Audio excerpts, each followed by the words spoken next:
Live from Television City in Hollywood, brought to you by Chrysler Corporation, maker of these 5 great cars. Plymouth, Dodge, DeSoto, Chrysler, and the exclusive Imperial. Only Chrysler Corporation brings you the Forward Look.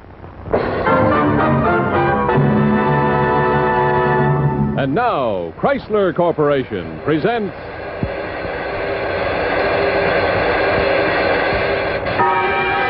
Michael Rennie.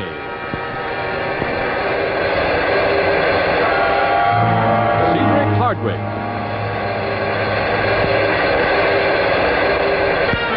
Mary Sinclair. Starring in tonight's production of Climax. Now, ladies and gentlemen, your host for Chrysler Corporation, Bill Lundigan. Good evening. Tonight on Climax, Dr. Jekyll and Mr. Hyde by Robert Louis Stevenson. Starring in this classic story of the conflict between good and evil are Michael Rennie, Cedric Hardwick, and Mary Sinclair. Mr. Rennie's appearance tonight was made possible through cooperation of 20th Century Fox Studios, and his next starring role will be in the CinemaScope color production 7 Cities of Gold. And now, Dr. Jekyll and Mr. Hyde, adapted by Gore Vidal on Climax.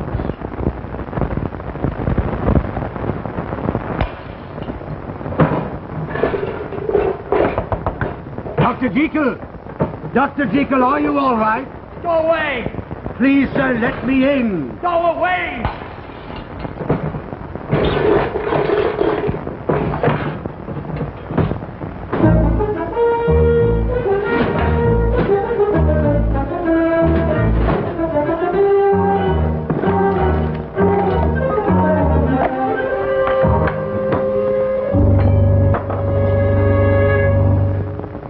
Come now, fool. Either Dr. Jekyll has gone or he has not. Now, which is it? I don't know, Mr. Utterson. I can't say, sir. Oh, it's been a most terrible time, sir. Over 2 weeks now, he's been locked in his laboratory, won't come out. We put his meals there by the door. Then after we go away, he takes them inside, if he's inside. Who else could be? Look, sir, here are 2 of the prescriptions he left with me only this afternoon. Now, you know Dr. Jekyll's handwriting. Is that his hand? Very odd. Very odd indeed. Yes, but is it Dr. Jekyll's writing? Well, yes and no. I should say that under great stress he might write like this. Oh, begging your pardon, sir, I think it's the other. The other? What other? Oh, you know, sir, you will remember him. His friend, Hyde, his name was. But Hyde disappeared a year ago. He wouldn't dare to return with the police after him. I believe he's back, sir, and I believe he's done something to Dr. Jekyll. We shall pay a visit to Mr. Hyde. If it is he. Yes, sir. I should bring a pistol, sir, if I went into that room. Yes. You may be right. After all, he is a murderer. I shall never understand why Jekyll took up with him. I think it was what you might call an experiment, sir. Dr. Jekyll knew some very strange people. Even murderers?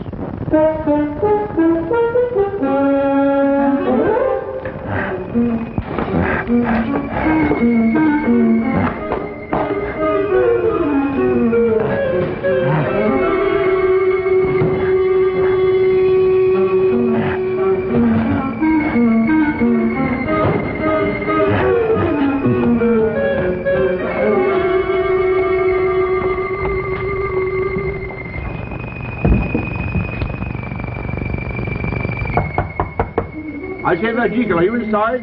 Go away! It's Utterson. It's your friend, Utterson. Now let me in like a good chap. Leave this house! That's not Dr. Jekyll's voice. I was right, sir. There's someone else in there. You think it's Hyde? Sounds like him. If it's you, Hyde, let us in or we'll force the door. All right.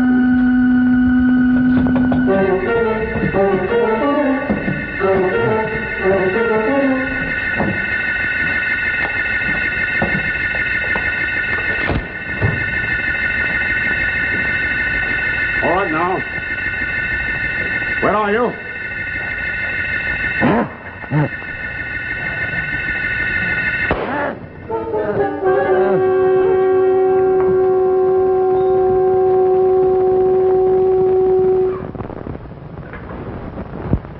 dead, sir. Yes. It was Hyde, wasn't it? Yes, sir, it was Mr. Hyde. Do you think he's killed Dr. Jekyll? I don't know. I want you to go to the police. Tell them that the murderer Hyde has been killed. I shall wait for the police here. Yes, sir.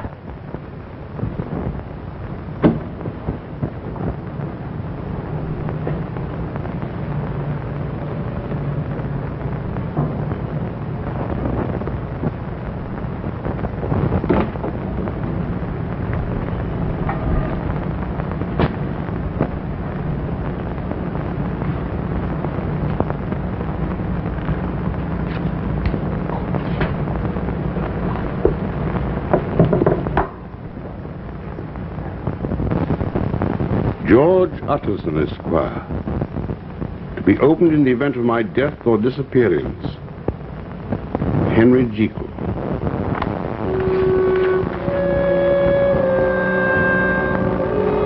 When you read this, dear friend, I shall be dead. And only this journal will remain to clarify a mystery, to exert a warning. You will recall perhaps a conversation we had 2 years ago when you came to see me. And you found Dr. Lanyon and me arguing. My dear Jekyll, you astonish me. A grown man like you talking like a romantic boy. Lanyon, we're scientists. In theory, nothing is impossible. That may be true, but some things are clearly improbable. Your idea is too fantastic. Mr. Utterson to see you, sir. Oh, Edison, we're having a row. Oh, so shall we go to law? No, we might need your fine legal mind to arbitrate. Addison, Jekyll here has decided to go beyond the science, leaving me far behind. I'm only a doctor. A simple, ordinary doctor. Like me. No. You're not simple, and you're not ordinary. You know what this outrageous fellow proposes to do? Raise the dead? Better than that. He wants to find the soul. He wants to play with it, to Now, you're experiment with simplifying. it. You're simplifying. I merely suggested that one way of discovering the nature of the soul would be to dissect it the way you would any other organism. Yes, but I was under the impression the soul was not tangible. Neither is the air, but we know it exists. We can alter it. See? Fire. We're burning oxygen. This match is creating carbon dioxide. We've altered a substance no one can see. Well, why not the soul? Why not indeed? But where do you find it? In the mind, I should think. Those parts of the mind which regulate behavior. If I were to take up this poker, my dear Lanyon, and kill you, Well, I wouldn't put it past you. You're mad as a hatter. I should suffer terrible pangs of conscience afterwards. That would be my soul punishing me. Well, it is a small matter of the law, you know. All right. But suppose the mind could be so changed that I could strike Lanyon to the ground and feel nothing. Only pleasure in a violent act.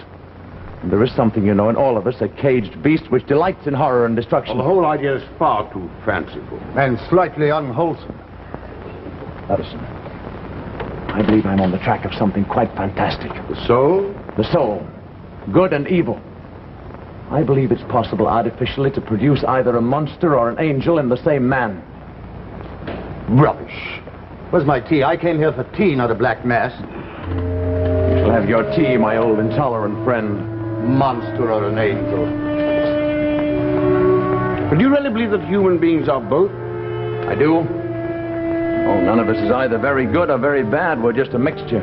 A blend, you might say, like Lanyon's beloved China tea. Bring it in, please. But aren't you afraid to upset the balance of a soul? Well, why not? I'd only bring out what was already there, what was good. The angel. Exactly. But suppose you release the monster. Suppose, my dear Jekyll, that you uncage the monster. That's a risk one would have to take in the interest of science. Hyde. Jekyll, you're impossible. But the tea? A proper blend, no doubt of it. Milk and sugar? Oh, I saw a client of yours today. I was aware I had spoken too soon of my great interest. But I was curious to see how Lanyon and how you, Utterson, would respond to the idea of my experiments. I determined to say nothing more of my work until I was further along. As you remember, that winter we did not meet often. I was daily, nightly engaged in my work, Here's the package. my deliberate and hazardous journey into the soul itself. This time. Thank you, Paul. Yes, sir. Sir. Yes, Paul. Sir, don't you think... Well, I mean, it's not my place, but... I work too hard. I need a rest. Exactly, sir. You know, it's not natural, all these hours you spend here. Only today, Dr. Lanyon called and much put out he was, too, when you wouldn't receive him. Well, Paul, I'll make you a promise. Either I conclude my experiments this week or I give them up altogether. Oh, thank you, sir. It would be a great relief to us all. The staff's fair been out of its head. I had no idea when I made Poole my promise that success was at hand.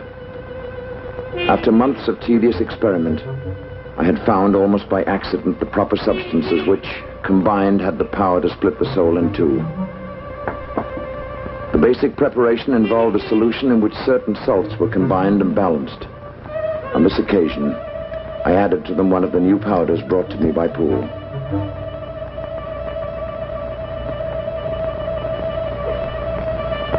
The change in the solution's color was not anticipated. For a moment, I hesitated. I had been my own guinea pig from the beginning. I had tried on myself all the formulae which had failed. Now, if I was to succeed, did I dare take the consequences of my extraordinary act? I paused, uncertain, for a single heartbeat.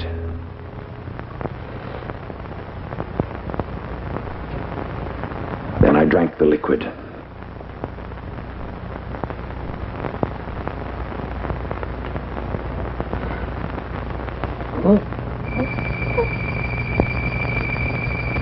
For a moment, I thought I was dying, sinking into oblivion.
It was then I saw with horror what I had become.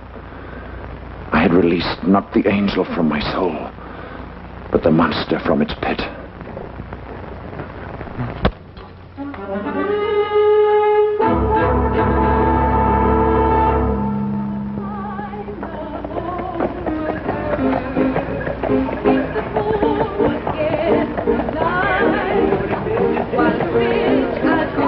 The monster, however, had a taste for pleasure, and I indulged him. I could, whenever I chose, become this creature whom I called Mr. Hyde. As time passed, I found a strange enjoyment in transforming myself from Jekyll to Hyde. By day, I was the good, kind Dr. Jekyll. By night, I was someone else. A strange, a violent creature. I was the wicked Mr. Hyde. Get out.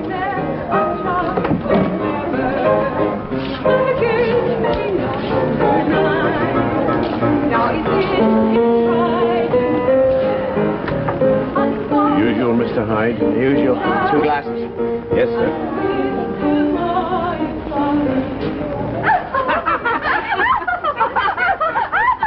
Now, come on, Doctor. You promised. You stop it. Hey, now then, what do you think you're doing? I'm sure you'll find another companion. Oh, yes. Yes, of course. I didn't mean to. Why, yes.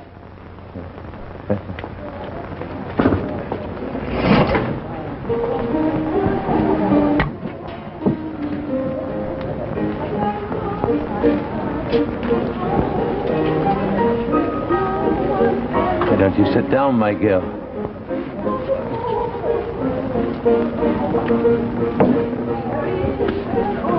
You're that Mr. Hyde, aren't you?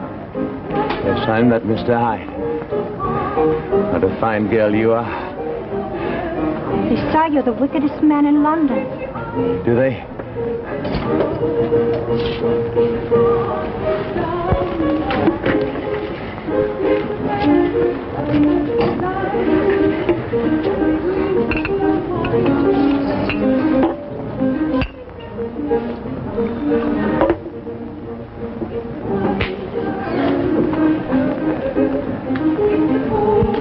How wicked do you think I am? Oh, I don't know. But you're awful cheeky pulling me over here like this. Away from a gentleman friend. But you're glad you're here, aren't you, my girl? Ask me no questions, I'll tell you no lies. Why don't you come a little closer? I'm not sure I want to. Come here. Here now, none of that. I'm not what you think, and it's a public place.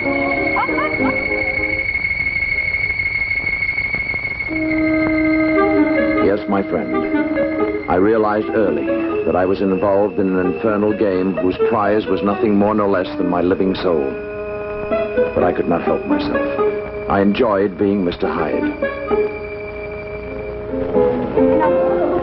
Hyde was younger, more daring than I. He did all the things I had only contemplated in shameful reveries. And at first, I saw no harm in unleashing Mr. Hyde from time to time. The sense of danger exhilarated me.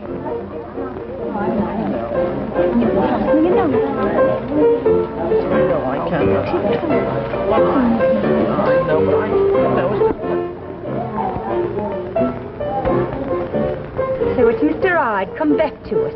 All right, my girl, let's go. Let's go, he says. Just like that. Just like he was a real fine gentleman or something. You'd better get a move on, mister. Gladly. Shall we move on, my girl? No, we will not. Now off with you. You filthy devil, get out of here. Filthy devil, did you say?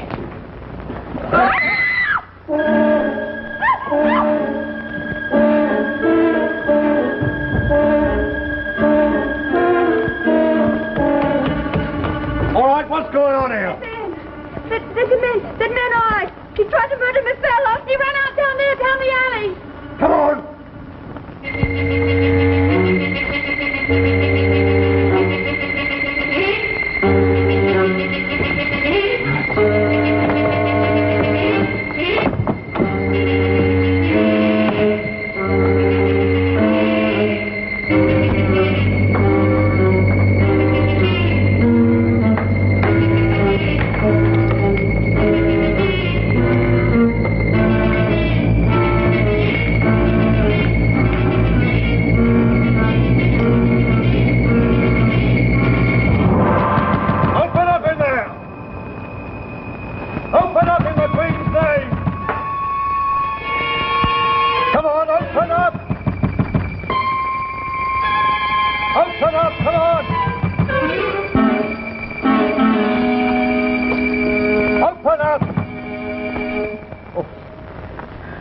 Good evening, officer. Oh, it's you, Dr. Jekyll. There's something I can do for you, officer. Well, sir, we followed a man called As a Hyde. doctor, Then we lost him. I realized at that moment that Mr. Hyde had become a disease which I could no longer control. Mr. Hyde was now capable of murder.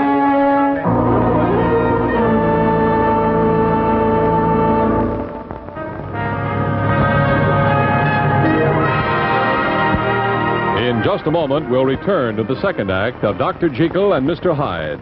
And now your host, Bill Lundigan. Each week, Art Gilmore announces at the start of Climax, live from Television City in Hollywood. Well, I thought that you might get a kick out of seeing Television City live from Hollywood. And here it is, Television City, live from Hollywood. And incidentally, when you think of Hollywood, you think of pictures. Here are some taken of me driving into the studio the other day for a rehearsal. And what a view you get through that wraparound windshield. And sure enough, right on time and driving a DeSoto hardtop with that color sweep styling, a pretty lady in a pretty car, Mary Costa. Here comes another member of the team, our commercial producer on the show, and his name is Bud Cole, and as you can plainly see, he owns a Dodge Royal Lancer, and he loves it. Now, here's the man I was talking about who says, live from Television City in Hollywood, Art Gilmore, a Chrysler man from way back, and this year driving a New Yorker. And off we go to the studio. Nice-looking cars, aren't they?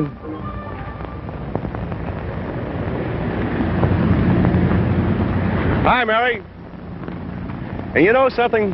Whether it's Television City in Hollywood or around the square in your own hometown, you're seeing more and more cars with a forward look from Chrysler Corporation. You can spot them at a glance by their smooth, flowing lines. The most distinctively styled cars on the road today. Why don't you drive one and find out what a difference there is? And now we continue with Climax, tonight starring Michael Rennie, Cedric Hardwick, and Mary Sinclair, live from Hollywood.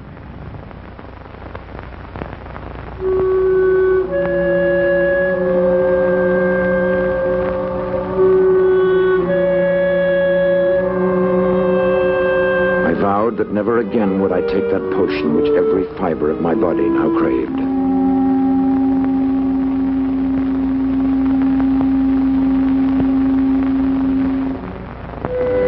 I plunged into the good world again. I saw old friends. I gave up my time to charity.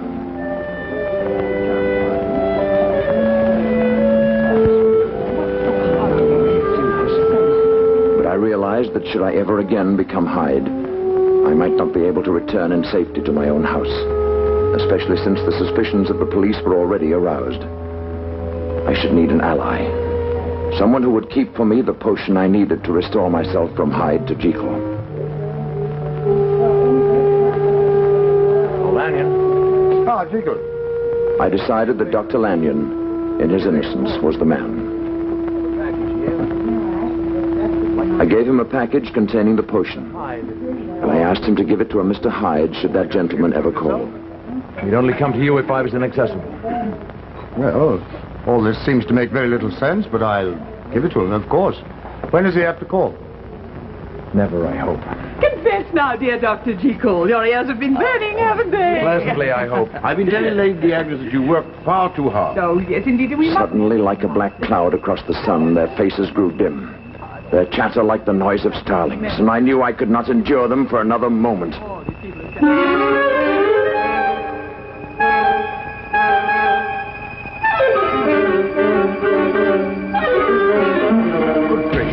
What an extraordinary thing to do. You see? Overwork. I'm sure of it. He looks frightful. Well, I imagine the party's over, don't you? Oh, yes.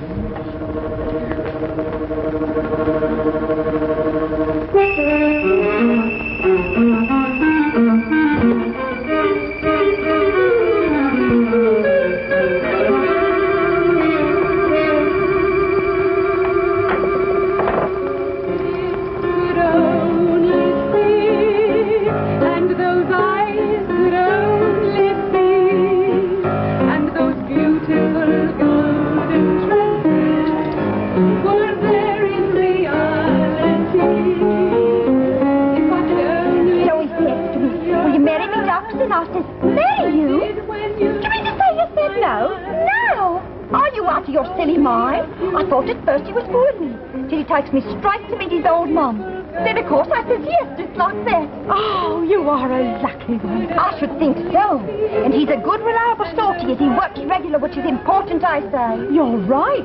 They don't grow his kind on no tree. Don't think I don't know it. Hello, Harry. Is he coming in tonight? Steady looking and he don't approve. But ain't it something? Me being married to a fine chap in Tunbridge? Well, I suppose you're going to live there. those are our plans for the present. Oh, and aren't we grand? When's the nuptials going to be? Next month.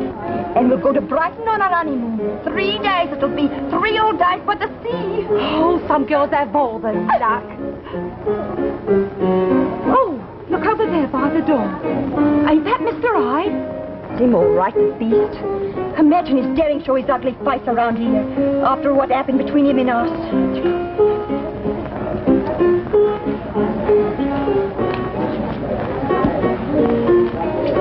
Smile, my girl. Aren't you glad to see your old friend? This girl's no friend of yours, so just find somebody else to bother. But I want to bother you, my girl. I'm sure you've missed me. Let's have a little wine in that booth over there.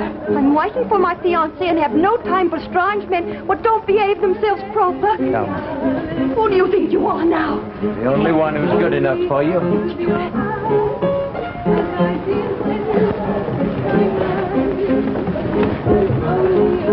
Some poor fool's making an honest woman of you. Don't talk to me like that. You like being talked to that way. Your man doesn't know how to talk to you. I do, but your man doesn't. No. Please, Mr. Hyde. Please. I can't stay here with you. You stay here with your friend, your only friend. Please, Mr. Hyde. I've got to go. You don't like me? I do. I like you. I do like you, but my girlfriend's wife, and she's over there expecting. You'll not leave here till I say you can. You and I are going to see a great deal of each other from now on. Oh, I'm so glad you're here. Where's my girl? She said she'd be here tonight. She was waiting for you. Then he came in, Mr. Hyde, and they're sitting over there. Oh. So he came back, did he? But he's going to get taught a lesson. Do be careful. Quickly. Here I am over here talking to Mr. Hyde. Oh, Mr. Hyde, I really must Sit down, my girl. She's going, Hyde. Go away. Listen, you're going to get a good thrashing, and I'm going to give it.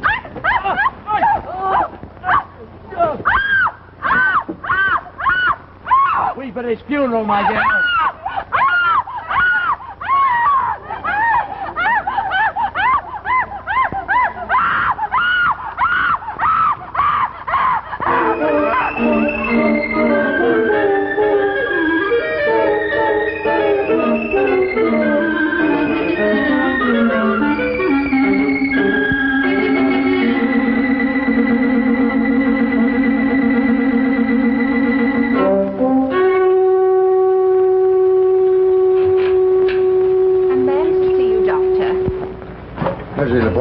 No, sir. He seems very agitated. Show him in. Will you go in, please?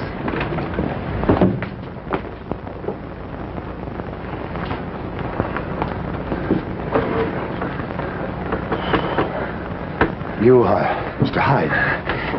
Give me the package. I shall do no such thing. You, sir, are a murderer. It is my duty to report you to the police.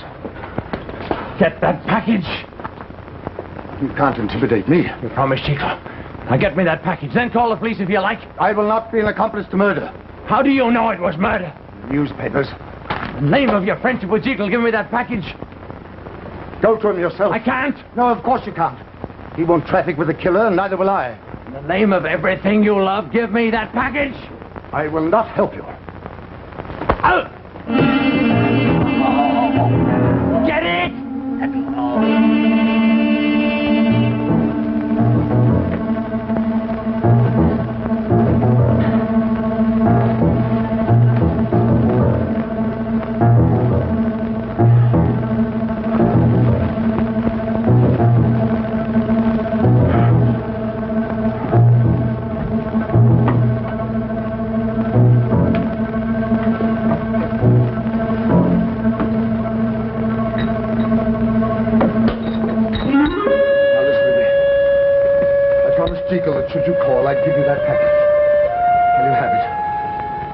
please go.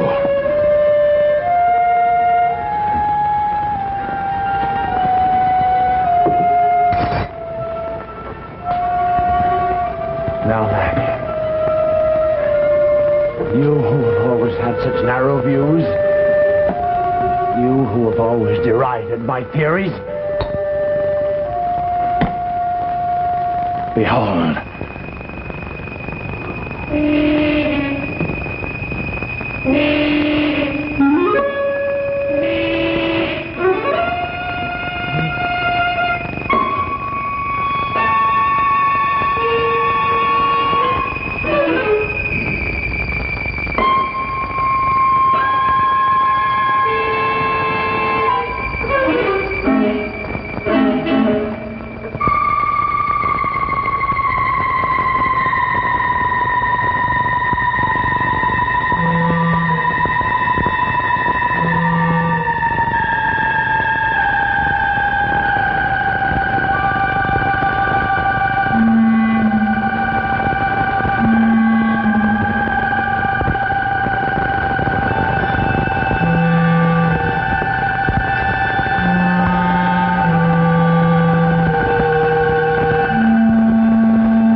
Jeky, Help me, Lanny.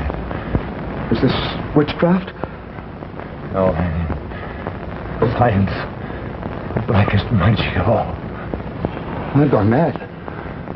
This is a dream, a nightmare. No, it's true. I am Dr. Jeky. And I am Mr. Hyde. I can't believe it.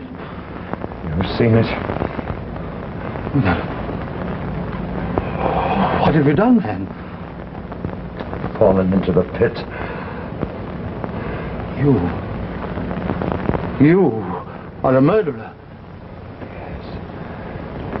Yes, Mr. Hyde killed a man last night, and I am a murderer. Who are you? How can you be two men? Remember when it started, Lanny? Remember what I told you? That each man is both a monster and an angel. Through science, he could be either. I succeeded, Lanny. I uncaged a beast, a horror. Surely once you did this thing, it was enough. Thought so, but I couldn't stop it. Tried, but I couldn't. Lanyon, there's something in me which craves to be Hyde, and I can't stop it.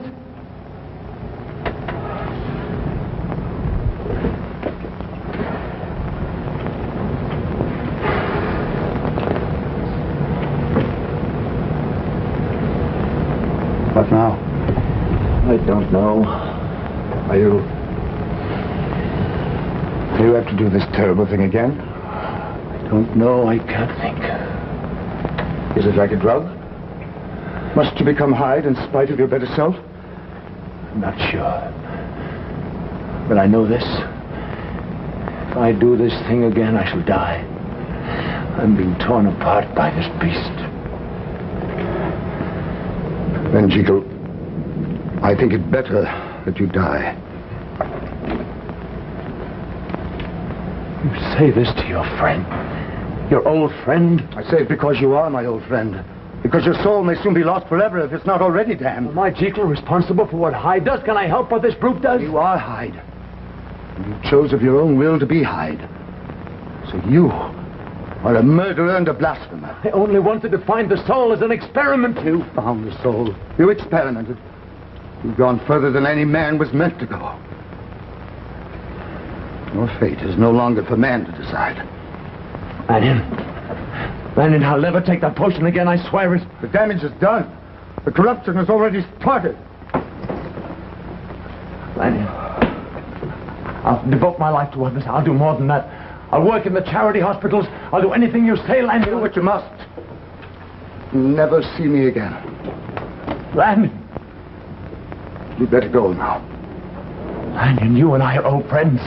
We have nothing to do with this other creature, Hyde. You are Hyde. But so are you. Every man has a Hyde within him. I have kept mine caged. I did what I did out of curiosity, out of innocence. Innocent? You meddling fool. You have dared to challenge God. You reek of hell. Get out! Get out.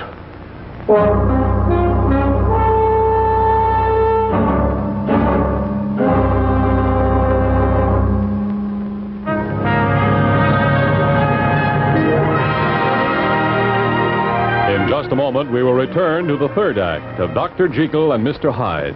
And now, once again, your host, Bill Lundigan. In the course of a year's driving, you naturally run into a lot of different road conditions, and not all of them are ideal. For example, here's the kind of driving that we all enjoy. We're on a wide, smooth highway. You're really rolling along with never a bump. But now and then, you're likely to encounter a stretch like this. And believe me, the going can get rough. So, Chrysler Corporation engineers decided to find a way to give you a ride that will be smooth on rough, rutted roads as well as on a boulevard. And here is the secret. This is an Oriflow shock absorber. It was developed by Chrysler Corporation exclusively for Chrysler Corporation cars. And it may look just like an ordinary shock absorber, but it definitely is not. For this unique Oriflow shock absorber is built to absorb more pounding and bouncing on a rough road like this than any other passenger car shock absorber in the industry. The Oriflow shock absorber literally soaks up the bumps, keeping your car level on its course and the ride soft, smooth, and beautifully controlled. We call it the Boulevard Ride. And believe me, that's the right name for it. You get a ride that's as soft and smooth as a feather bed.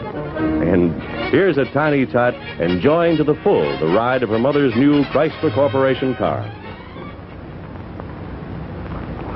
And there you have it. The smoothest, easiest riding cars on the road today, thanks to the only shock absorbers in the industry that give you a real boulevard ride. And right now is a wonderful time to buy a Chrysler Corporation car.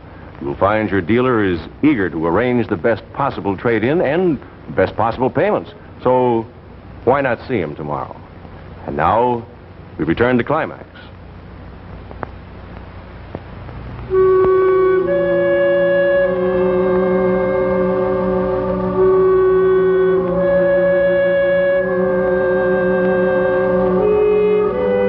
I refused to accept Lanyon's grim analysis. I refused to be defeated. With all the strength and will left in me, I did my best to atone for my unholy deeds. I will see if Dr. Jekyll is in. But like any criminal, there were loose ends to be attended to. Only on one I was forced to deal with the police. In Dr. Jekyll's laboratory several months ago. He and Dr. Jekyll were quite friendly, weren't they? It would be presumptuous of me to say. I shall get the doctor.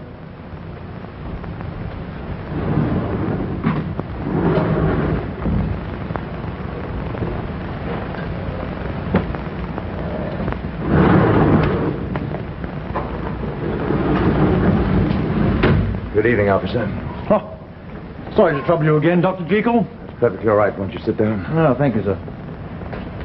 You, know about the murder in Soho? Yes, I read about it. We understand that Hyde was a friend of yours. Not a friend, no. But you were acquainted with him. Yes? Why didn't you tell me about this the night I first came to your laboratory? Because you never asked me. You simply asked if Hyde was concealed on the premises, and I said no, because he wasn't. You were not concealing him? No. And you're not concealing him now? No, I am not. You may search the house. Thank you, sir. We plan to. Now, Dr. Jekyll, this man Hyde hardly strikes me as the sort of chap a man like you would know. Really? Can you tell me what you know of him? Not much, officer. You see, I do a certain amount of research into the criminal mind. I used Hyde as an experiment, as an example. Any idea where he's gone? No, but I don't think he's apt to return to London. Then he has left the city? I should think so. You know, Dr. Jekyll, you could be in very serious trouble if you were to try to protect or conceal him now. Yes, I know that. Can I speak to you frankly, sir? Yes. Well, this man Hyde, he doesn't have anything on you, does he? I mean, he's not an extortionist or a blackmailer. Good heavens, no, officer. No, I detest the fellow quite as much as you do, and I'm free to denounce him if you should capture him. Good. I'm glad we can count on you. Now, have you any idea where he might have gone? Well, as I told you... The police were less problem than I'd anticipated. They believed that in some way I'd been victimized by the odious Hyde. And after a thorough search of my house, they left me alone. As time passed, they gave up their quest for Hyde, assuming he had left the country.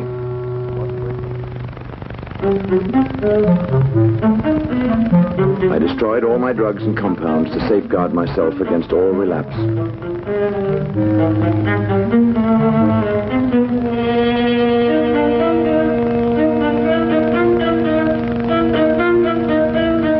Now I would turn to charity, to good works, as I had promised Lanyon.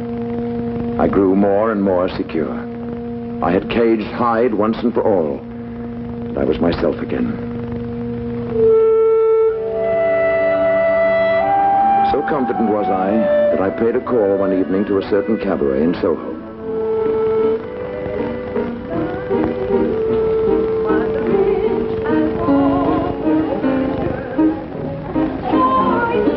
But I can't see you anymore. But you...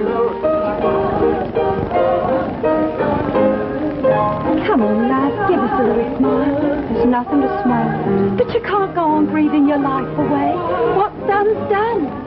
I wish I was dead too. Come now. You're still young and attractive, and you've got ever so many admirers. I only wanted him. Come on now, perk up. Perk up. Oh, here comes a top.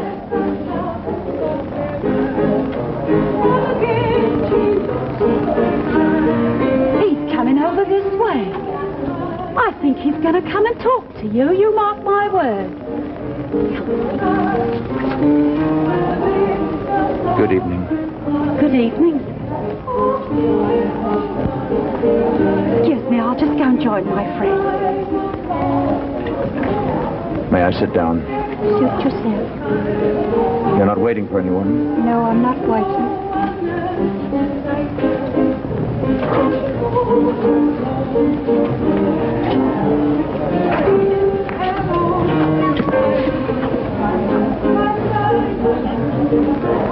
It's a pleasant evening. Yes, a pleasant evening. I'll wait a champagne case. Yes, sir. You're the girl who was fiancée. I had come partly out of curiosity and partly out of a desire to make amends. To help in some practical way this girl. Terrible experience. Whose life I'd ruined. And he fell dead. Right here in this room. Dead. We was to be married in 3 weeks' time. With a trip to Brighton on our honeymoon.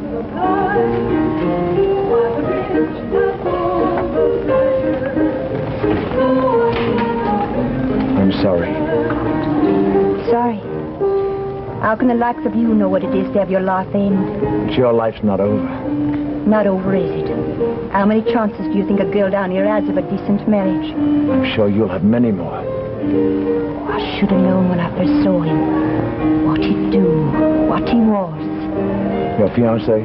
No, the other. Mr. Hyde. I could get my hands on him right now. I'd twist a knife in his heart. Was he so terrible? He was like the devil himself. So very bad. He was worse than bad. He was so hateful, he attracted you. I'm sure he's miles away by now. I pray they catch him and hang him by his neck. Have you any idea where he's gone? Who knows? I suppose you read all about it in the papers.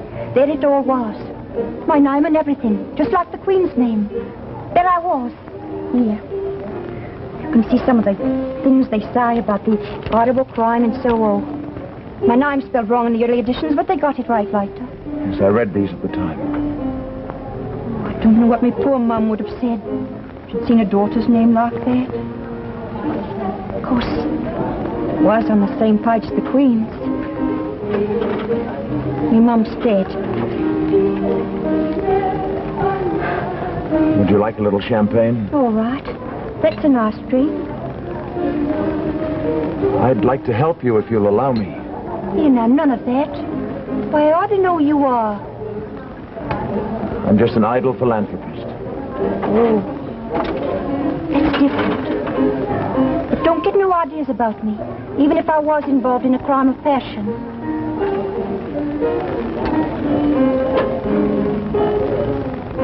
I say, it's awful odd, a gentleman like you down here.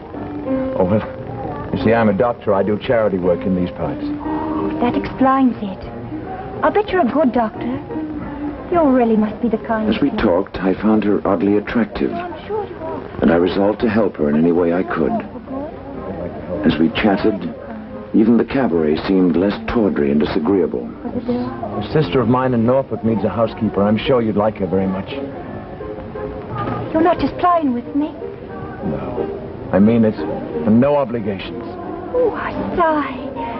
This beats everything. Are you feeling all right? Yes, just a headache. As for the heat in here, it's very close. Would you like to take a turn outside? No, thank you. A strange sense of unreality while we talked. I would appreciate As that. though I was seeing the world through a heavy, muffling veil. Say, you do look rum. Yes, I'm not feeling very hearty. Shall I get you a cab?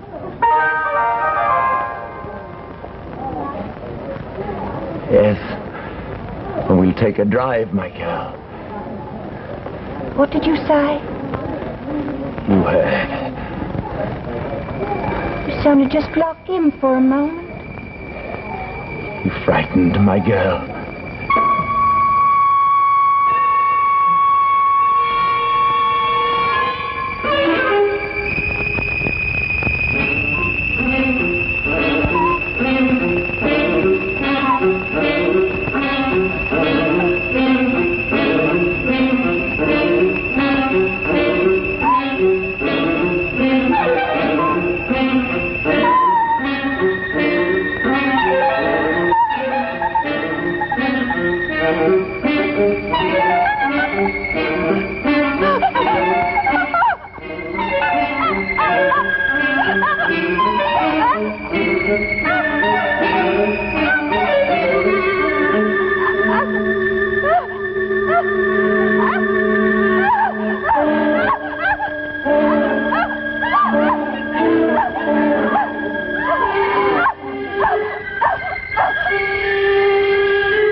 Thunderbolt had struck. I had become Hyde without wanting to, without having first taken the potion. With every ounce of will left to me, I forced the evil Hyde to return to the laboratory. And desperately, I searched for the chemicals necessary to transform me back into myself. But there was none left. All had been destroyed.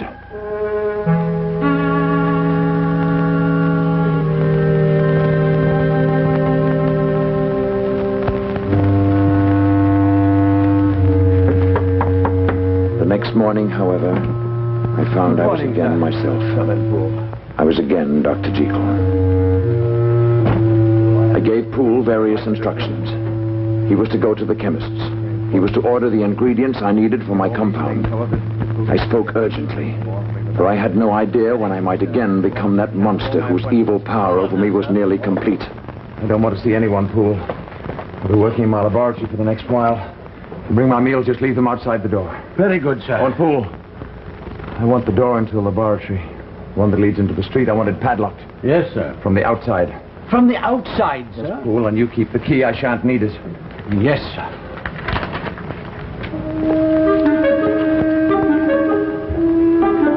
I took every precaution to keep the monster caged, at least within the house. So far, I have. Though the nightmare is now becoming more than I can endure. I no longer know which I am, Jekyll or Hyde. It was soon evident that the most necessary ingredient, a certain salt, was no longer available at any chemist's. It had been a flawed chemical, an impure salt, and its very impurity made it impossible to duplicate. No luck, sir. They say the salts you've got are the same as they've always said. Tell them they lie. Tell them to look again. Tell them to order more. Yes, sir, I will.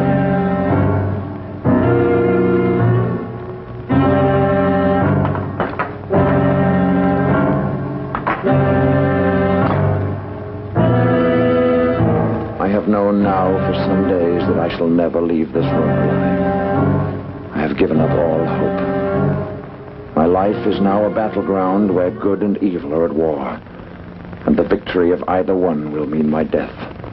So great has been my sin.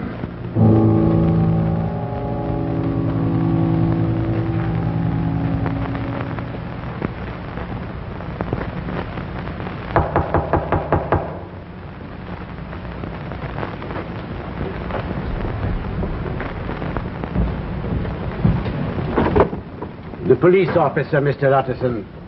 The body's in here, officer. Well, we'll have a look and then I'll take your testimony. Who will ask me to come? It's all over now. You know too, then? Yes. It's all in here. He left this journal for me. It's a perfectly clear case of self-defense, isn't it, Mr. Utterson? What? Oh, yes, that's quite correct. He assaulted me with criminal intent. But what's he done with Dr. Jekyll? That's the important thing. The whole matter is out of our hands. Ah, that it is. Well, Mr. Hyde, you got what was coming to you. That's certain. No, officer. That's not Mr. Hyde. That's Dr. Jekyll. What are you saying, sir? I saw him with my own eyes. It was Mr. Hyde. Look and see. What? It is Dr. Jekyll. I don't understand. The beast and the monster. The angel. It was an unholy thing he did, separating them. True. True. But only the good remains.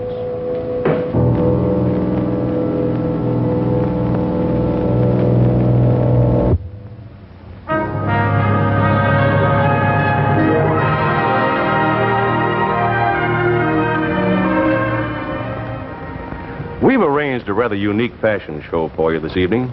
Now, maybe the fashion shows you're used to seeing feature what the best-dressed man or woman is wearing today.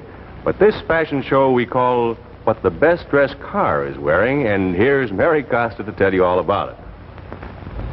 Thank you, Bill. Here you see a full array of custom accessories from the Mopar division of Chrysler Corporation. That's Mo for motor, Par for parts. These accessories are the smartest, most durable, and most fashion-right that you can get for your car. And you can get them in a minute in your own neighborhood.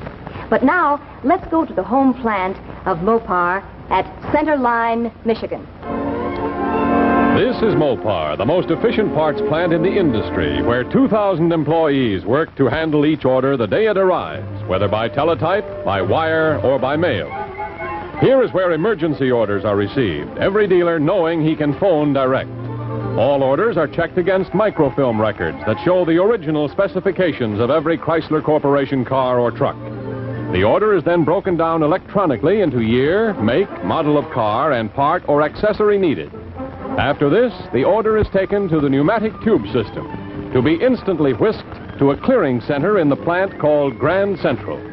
Every order must arrive here and then be routed by skilled operators to exactly the right point in this vast warehouse that covers almost 1 million square feet. An important division of Chrysler Corporation, Mopar serves your car needs from coast to coast. To handle your demand nationwide, over 100 truck and freight car loads of parts and accessories leave Mopar daily. And of course, the best part is you can get these custom fashion-wise accessories and factory-approved parts at your dealers, at service stations, and at thousands of general garages all over the country. And in every case, Mary, you can be sure that every Mopar part or accessory is designed and built to the same rigid specifications and the same high standards of quality as the cars themselves. Remember, Mopar division of Chrysler Corporation, a forward look in service. Thank you very much, Mary Costa. Right, Bill? Ladies and gentlemen, next week on Climax, One Night Stand, starring Bob Crosby and the Bobcats, John Forsythe, Bob Sweeney, Cloris Leachman, and Donald Buca. Hey, what's going on here? Well, that's a Gin Mill Blues. Bring back any memories? Hi, Wildy. It is my old Marine Corps friend, Bob Crosby. Semper Fi, Bill. Semper Fi to you, too. And incidentally, speaking of the Marine Corps, don't I remember that one time back during our Marine Corps years, we were in the Russell Islands on Benico, wasn't it? That's right out of Bububu. And I asked you if you were ever going to get back together with the original Bobcats. Pretty tricky, Willie, to tell the folks out there that we are next Thursday on this same show, the Bobcats 15 Strong. And, Bill, I'm very, very complimented to have, playing the part of Joe Sullivan, our piano player, the wonderful, wonderful actor, John Forsythe. John? Hi, John. Bill Come on in, join us. Hi, Bill. Thank you for those kind words, Brother Robert. Met him.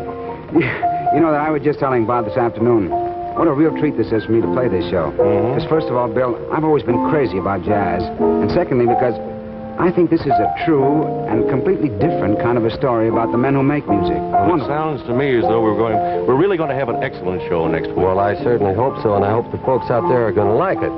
We're going to play Little Rock Getaway, Gin Mill Blues. Say, Rob. Yes, sir. Let me ask you something, will you? Who do you think we ought to get to play the part of Bob Crosby? Well, I wonder. It'd be awfully nice if Brother Bing did. Bing Crosby? Well, I think he should. After all, I played his life many, many times. Goodbye, Bill. See you later. Goodbye, Rob. See you later. Next week, and John. We'll all be looking forward to seeing you and the Bobcats next week in One Night Stand, also starring John Forsythe, Bob Sweeney, Cloris Leachman, and Donald Buca. This is Bill Lundigan saying thank you, and don't miss it.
Climax has been brought to you by Chrysler Corporation, maker of these 5 great cars.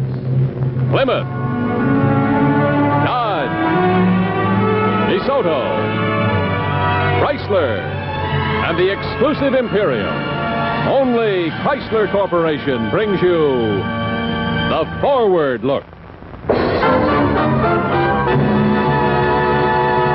Art Gilmore speaking. Chrysler Corporation's Climax has been selected for viewing by America's Armed Forces overseas and is a CBS television network production.